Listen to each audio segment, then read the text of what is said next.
Welcome to Startup Health TV, where we celebrate the entrepreneurs and innovators who are transforming health. I'm Logan Plaster, and I am here with Cindy Blanco from MiSalud. Welcome to the studio. Thank you, Logan. We're thrilled to be part of Startup Health. Thank you for having me. Yeah, I'm very excited to have this interview because you just joined within the last couple of weeks. Is that right? That's right. That's correct. Okay, you might be the most recent company to join. Yes. Yes, all right. And you made it here. We're doing this interview, and so you can educate me and our audience about what MiSalud is. Absolutely. So let me get started by saying I think Startup Health is amazing, and we're super happy to be part of it. So MiSalud, we are trying to expand access for healthcare, health and mental health for the Latino minority here in the States. Yeah. As you might know, we're one of the fastest growing minorities. However, we are totally underserved when it comes to accessing culturally appropriate care. How'd you get into this work? Oh, well, I've been an entrepreneur for, I guess, since the last 10 years. And in the pandemic, we noticed that the Latino community was getting double to triple hospitalization and mortality rates. Yeah. So we were looking into, what's behind this, and it was cost, culture, cultural differences that prevent Latinos from accessing proper care.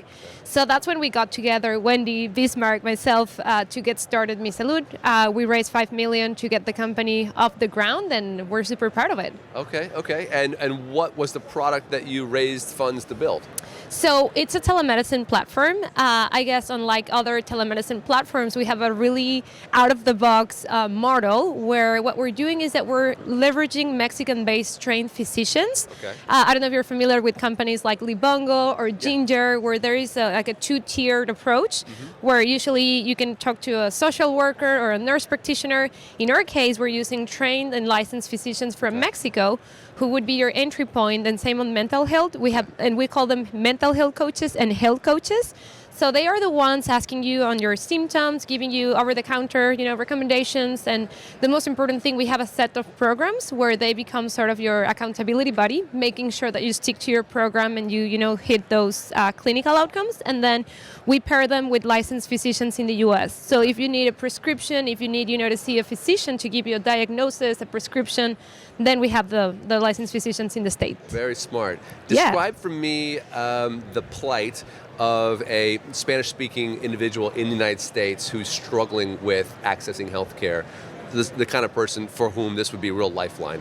Yeah, so I guess that's a great question. So we're primarily focusing on you can think of as a persona, the agriculture worker, who might have an employer that offers insurance, but they might not speak the language, so there is the barrier to start with. There's a cost. Some of them, they just cannot afford, contributing to their insurance plan, so they end up being unenrolled. And I imagine that's pretty common. It's really common. Insurance is really expensive. That's correct. And I was just part of a conference where I heard, the prices are just increasing and the salaries are not. And everyone just rolls the dice. That's right. So unfortunately, Latinos, I don't want to generalize, but this particular demographic, they end up delaying care. Yeah. And, at the end of the day, I guess that's where we're trying to fix. Okay. What's the response been like to come into these communities with, you said agricultural workers, to come in with a different type of culturally relevant care? Well, first of all, this is a benefit that employers can provide for their employees, but also there is a way for people to sign up to MiSalud from a subscription-based model. So B2C, but then also B2B. Yeah, but we're primarily B2B. Okay. So MiSalud would be sort of an extension of their health plan. So, we are not replacing insurance. We're not replacing the primary care physician. The way that we frame MiSalud, it's that we'll be the first line of care. And we'll make sure that if you have insurance, we will help you navigate your insurance. But again, you have, a culturally, inclusive care team who will be speaking to you in English or Spanish. We're bilingual, and making sure that you get the care that you need. So I guess from an employer perspective, it's been a lot of educating them on why this is important. And when they hear about, we have stories like people using the grandson or or going with their abuelita because they don't happen to speak English and helping them translate. But can you just imagine, how it feels that you want to talk to your physician and you don't feel heard or seen or I guess we're removing those frictions. And I guess from an employee perspective, they're loving it. We're seeing people using MiSalud 5 times a month, 8 times a month. Wow. I don't know if you know this, but an average American will see their physician about 4 times a year. That's the average, I guess, number of consultations. So we're moving people from being reactive and seeing the doctor when they need it to being more proactive and preventative on their care. And like we can manage chronic conditions, we can help them, like treat anxiety, stress, depression. We're there for them. Yeah. I mean, I can only imagine that for this population, getting to talk to a doctor from potentially back home or in a community that feels like home, in your native language, that would feel like more than healthcare. That would feel like connection and community support, which has a host of benefits. Definitely. We say this is por Latinos, para Latinos. Yeah. So we're really trying to double down on that.